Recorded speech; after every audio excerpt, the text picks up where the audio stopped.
E aí, pessoal, professor Paulo Gereba, de História. Agora iremos discutir a resolução de itens ou questões, modelo Enem, modelo EMA, sobre o tema movimentos nativistas e emancipacionista. Não deixe de visitar os assuntos. Ok, galera? Então vamos lá.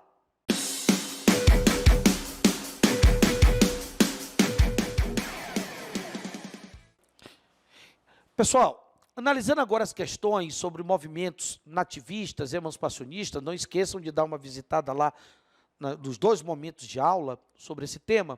Vamos lá, olha só, essa questão caiu fresquinho, ó, vestibular passado da UEMA, olha só, olha a questão aqui, sobre o movimento nativista, fresquinha da UEMA, caiu no nosso último vestibular aqui. Leia sobre a revolta ocorrida em São Luís no século XVII. A revolta de Bequimão, né, chamada dessa forma também, ocorrido em 1684, foi um ato de rebeldia dos habitantes da cidade de São Luís, chefiados por Manuel Bequimão, ou Manuel Beckman, o qual também foi o que sofreu a mais dura pena entre os envolvidos no levante, sendo condenado à forca ali na Praça do Armazém. Referindo-se à assinatura da sentença do fazendeiro Bequimão, pelo governador do Maranhão, representante, evidentemente, da coroa portuguesa, o escritor João Lisboa, né, lá no jornal de Timon, citando um testemunho da época, assim se expressa: tão cheio de mágoa e de piedade e com o braço tão trêmulo que a firma assassina depois pareceu de mão alheia. Então, observem, né, que na verdade eu achei interessante do fragmento, porque o fragmento ele não te dá pista nenhuma, né, para resolver a questão. Absolutamente nenhuma pista. E aí é que eu digo que há uma diferença entre as questões do Enem e da UEMA.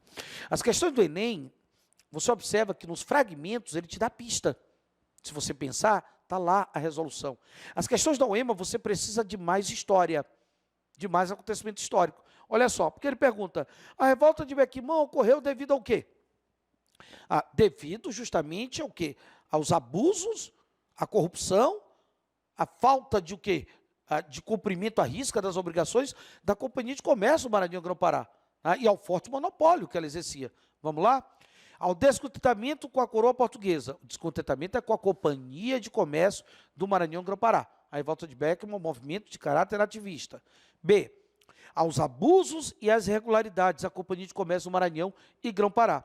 E a jurisdição temporal e espiritual dos padres da Companhia de Jesus sobre os índios, porque além de querer acabar com a Companhia de Comércio, eles também queriam ter total liberdade para escravizar o índio, e eles eram proibidos, principalmente por conta, né, dos padres jesuítas, que viam os índios dentro daquele processo de catequético, né, e proibia essa escravidão por parte dos colonos. Então, resposta, letra B de bola.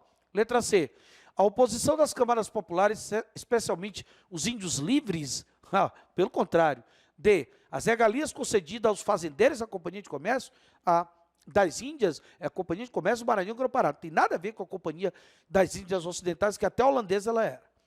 A insatisfação dos padres da Companhia de Jesus com as leis que permitiam a escravização dos africanos, pelo contrário, né?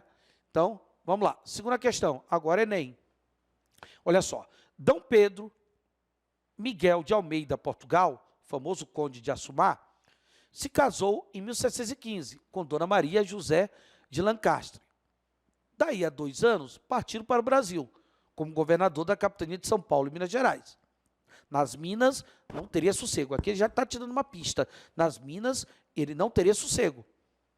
Dividido entre o cuidado anti-virtuais, levantes escravos, né? Ou seja, não tem sossego, que está tendo levante de escravos, revolta de escravos, e efetivos levantes de poderosos. Está vendo como o Enem te dá pista? Efetivos levantes de poderosos. Então, está dizendo que tem setores das elites se revoltando ali. O mais sério destes o celebrizaria como algoz. Ou seja, foi o conde de Assumar que, em 1720, mandou executar Filipe dos Santos, sem julgamento, sendo a seguir chamado a Lisboa e amargurado um longo ostracismo. Inclusive, ele foi amargurado, ele foi tirado do poder e deixado ao esquecimento, porque ele julgou Filipe dos Santos, que pertencia a uma elite, né, lá da região de Vila Rica, Ouro Preto, julgou sem ter um julgamento, ou seja, foi algo pessoal. Conclusão, a Vila Rica, Ouro Preto, movimento ativista, movimento que lutava pelo quê, galera? Pelo fim das casas de fundição. Então, ele está se referindo a um movimento nativista, a um levante nativista, chamado a Revolta de Vila Rica ou de Filipe dos Santos. A morte de Filipe dos Santos esteve vinculada ao quê?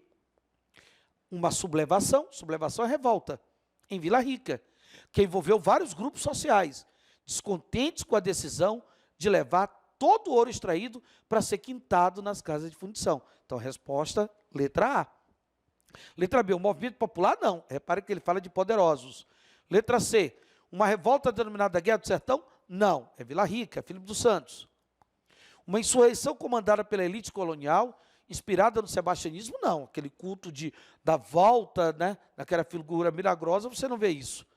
Uma rebelião que contrapôs os paulistas, não. Né? Na verdade, essa contraposição aos paulistas, quer ver, vamos ler. Descobridores de Minas e primeiros exploradores, os chamados emboabas ou forasteiros, pessoas de outras regiões do Brasil que vieram atrás das riquezas das minas. Isso aqui é um outro movimento ativista, chamado a Guerra dos Emboabas. Ok, galerinha? Beleza? Então, vamos lá. A terceira questão, também do Enem. O Instituto Popular, de acordo com o exame da razão, fez da figura do Alferes Xavier o principal dos inconfidentes e colocou os seus parceiros à meia ração de glória. Merece, de certo, a nossa estima. Aqueles outros eram patriotas. Mas o que se ofereceu a carregar com os pecadores de Israel? O que chorou de alegria quando viu comutada a pena de morte dos seus companheiros? Pena que só ia ser executada nele, o enforcado, o esquartejado, o decapitado. Esse tem de receber o prêmio na proporção do martírio e ganhar por todos, visto que pagou por todos. Ou seja, a gente percebe claramente Machado de Assis exaltando Tiradentes, né, como um líder que teria sido o quê? Executado por todos os outros. Ou seja, trabalhando a ideia de um Tiradentes como o quê? Como martírio, né, trabalhando aquela ideia da redenção cristã. Ou seja, tirando Tiradentes, né, dos livros de história, como eram vistos durante o Império, como Tiradentes o quê? Um Tiradentes bandido, porque lutou contra o Império. Agora não, um Tiradentes herói, né, que a República o transformou em herói. Né, um Tiradentes, evidentemente, com a presença de uma cultura cívica, ok? No processo de transição para a República, a narrativa machadiana sobre a Inconfidência Mineira associa o quê? A redenção cristã e a cultura cívica. Letra A. Letra B, veneração aos santos, não. Apologia aos protestantes, pior ainda, nem fala nisso. Tradição messiânica, tendência regionalista, não. Representação eclesiástica, também não. Ok? Beleza.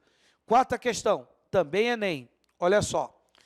O que ocorreu na Bahia, em 1798, ao contrário das outras situações de contestação política na América Portuguesa, é que o projeto, que ele era subjacente, não tocou semente na condição, ou no instrumento de integração subordinada das colônias do Império Luso. Desse feito, ao contrário que se deu nas Minas Gerais, a sedição avançou sobre a sua decorrência. Por quê? Porque ela trouxe uma proposta de igualdade racial, de valorizar a igualdade racial, ou seja, a abolição da escravidão. A diferença entre as sedições, as revoltas, inconfidências e conjurações abordadas no texto encontrava-se na pretensão de eliminar a hierarquia militar, pelo contrário, abolir a escravidão africana, porque a conjuração baiana dos alfaiates fala da igualdade racial. C, anular o domínio metropolitano, não é isso, porque ambas, inclusive, queriam anular esse domínio, tanto a Inconfidência Mineira como a conjuração baiana. Suprimir a propriedade fundiária, eles não falam sobre isso. Acabar com a propriedade fundiária. Extinguir o absolutismo monárquico, também não. Então, a resposta é a letra B. Galerinha, não esqueçam de revisitar as aulas e também de fazer as atividades propostas, gabaritadas, ok? É muito importante para o nosso sucesso. Um grande abraço.